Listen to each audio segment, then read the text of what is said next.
Sheldon, coming in the playoffs, you're concerned about the 5-on-5 play of your squad. Is it still a concern here 4 games in?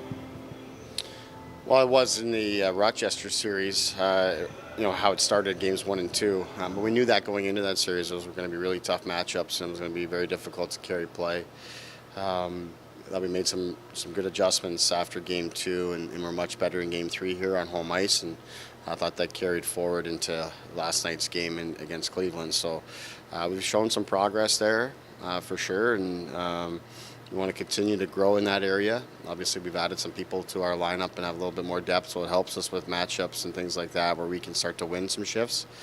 In terms of generating offense, so that's going to be a continued theme, and playing against a team that makes it hard. We scored a goal at 5-on-5 yesterday, but just got 1, and they only gave up 2 in the entire series against Syracuse at even strength. So it's a challenge to get offense out there for sure, and luckily for us yesterday our special teams come through for us. Power play breaks the game open, but at 5-on-5 we got to find ways to produce.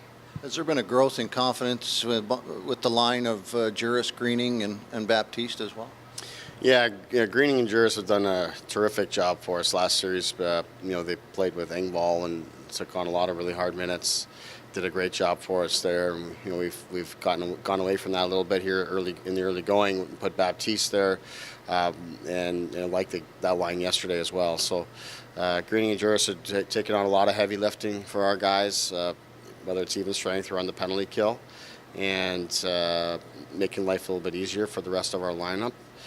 So we're going to continue to lean on them and have faith that they're going to do a good job. Rosen, Borgman, what's the situation there? Any updates? Yeah, both day to day at this point. We're going to see again how they are in the morning and make a determination there in regards to the lineup. Both guys didn't feel good enough to practice today, clearly, so we'll just have to see how they are. Rosen dodged a bullet maybe yesterday. It looked like it could be serious there for. Yeah, definitely. It doesn't appear as though it's as serious, but he's going to have some further testing here later on today and try to get a better idea of what's happening and hope that there is nothing more severe that just didn't show up on the initial pictures. But he's not any worse today than he felt yesterday, so that's a good thing. And we're going to hope to get both these guys back as soon as we can. If not, Duzak is a guy you've used a bit in this playoffs already. Yeah, Joey got in the 1 game there against Rochester and did a nice job for us, and we got confidence in both he and Alexi that played in the last series, and both bring different elements, but we've got confidence in both those guys. You managed to see Yegor once in practice. He looked big, didn't he? Yeah, he's certainly got size. He's a presence out there for sure, but also like how he skates and shoots the puck, and he's picking up the language better than we had anticipated. Timashov is really helping with that, but also just in the one-on-one engagement with him, he's got a general idea, and most importantly, seems to have a real good sense around the rink, on the ice, of where to go and what's required, and there is somewhat of a universal language when it comes to hockey, and he seems to have that figured out, so that's going to really help. Is he going to play tomorrow night?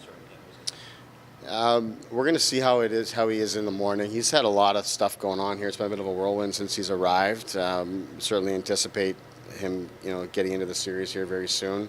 If not tomorrow, it'll be when we get down to Cleveland. But we wanted to get him as integrated as possible in today's practices. Probably be our last practice for a while. We're going to see how he feels in the morning and make a call then.